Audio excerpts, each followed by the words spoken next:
9वीं और 10वीं सदी का इंग्लैंड एक फ्रैक्चर्ड लैंड था। छोटे छोटे किंगडम्स, वाइकिंग्स की रेड्स और सैक्सन रूलर्स की एंडलेस स्ट्रगल।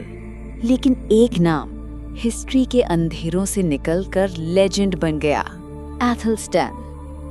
साल 924 में एथलस्टैन ने अपने फादर एडवर्ड द एल्डर के बाद वेसेक्स की गति संभाली।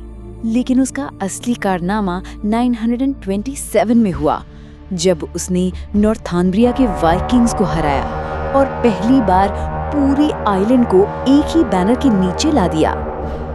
यही वो पल था जब पहली बार इंग्लैंड अस्तित्व में आया।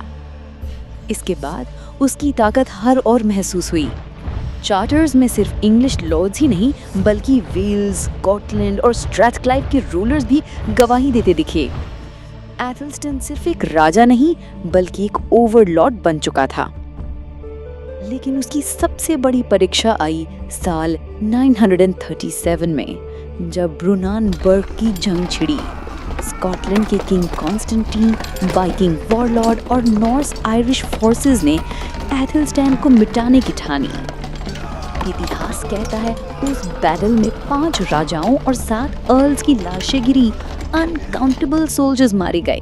लेकिन आखिर में एथलस्टैन विजयी हुआ।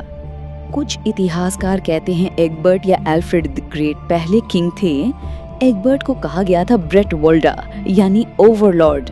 एल्फ्रेड को कहा गया king of the Anglo Saxons. लेकिन इंग्लैंड अभी तक टूटा हुआ था।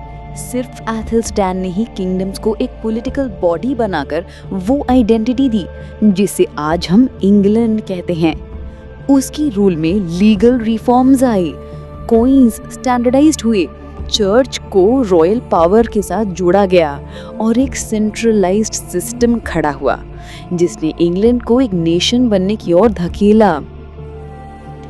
सोचो, एक फ्रैक्चर्ड लैंड, एक यंग किंग और एक विजन जिसने पूरे हिस्ट्री का रास्ता बदल दिया। इंग्लैंड का पहला असली राजा एथलस्टैन।